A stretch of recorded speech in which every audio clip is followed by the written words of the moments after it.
The two brothers looked up to see an elven woman on the opposite bank. She dropped her basket of berries and ran up the steep hill before them. Follow! Gorok yelled. Flugo stumbled and fell into a bank of mud head first. Come, fool, she take us to town!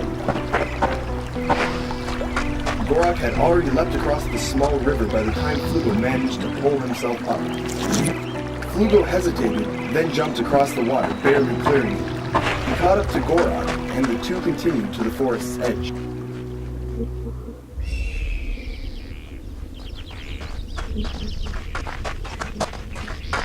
As they stepped onto the cleared road, they spotted the woman, still screaming and running away in terror. Ahead lay a town bursting with energy. It was the Dissenter City, tightly guarded by a high gate that went all the way around, except for one small opening through which the woman disappeared. The gate had been split open just enough for the trolls to slide in one at a time. They didn't know who had done this to the gate, and in their haste they didn't stop to ponder the question. This it, Gorok. You make it. It's town.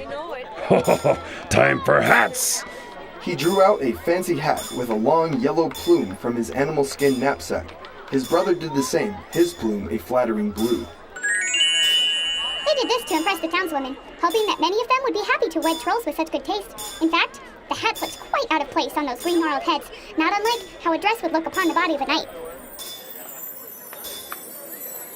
The trolls walked down the street of the Dissenter City, nodding to the women about town. Oh my god, is that a... What is that? Is that a troll? Oh my goodness, it's a monster. Hi. Me Flugo. Me want wife. Ew!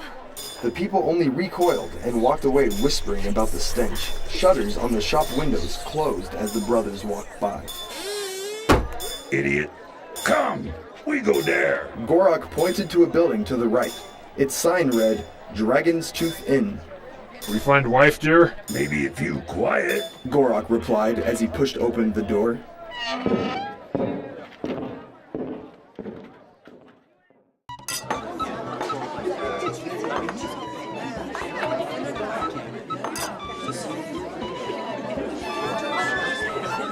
As the trolls entered the dark, noisy inn, the music immediately stopped. All eyes were on them.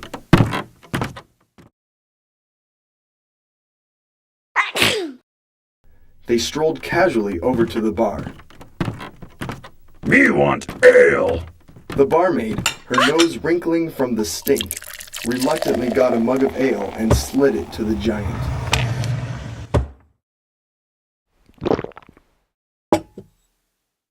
Everyone be normal. Start talk again. Gorok said with an ugly, toothy smile as he nodded to a man. I'm gonna take care of this. Don't you worry, guys. Back me up. Why are you here, fatso? A voice sounded at the end of the bar amidst a group of warriors. We come for wife. Well, you stink. Why you say that? The offending man stood up, puffing out his enormous chest as if anxious for a fight. The warrior had a long mustache, dark hair, and was covered in plate armor. At his side hung a jewel-handled broadsword. We don't allow trolls in this town. Your kind isn't welcome here. Gorok pushed aside his ale and joined Flugo, facing the man with a threatening snarl. The warrior's eyes traveled up the 8 feet of green ugliness. Gorok gripped his club. Go away. The fearless warrior boldly pushed Flugo with all his might, but to no effect. The younger troll lightly shoved the warrior in the chest, which sent him flying backwards into his surprised friends. His head slammed onto the bar table, knocking him unconscious. Oops.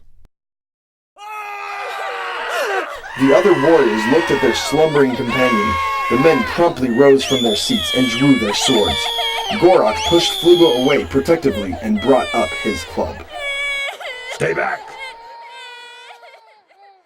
The men stepped back, astonished. One of the warriors yelled wildly and ran for the giant troll, sword raised.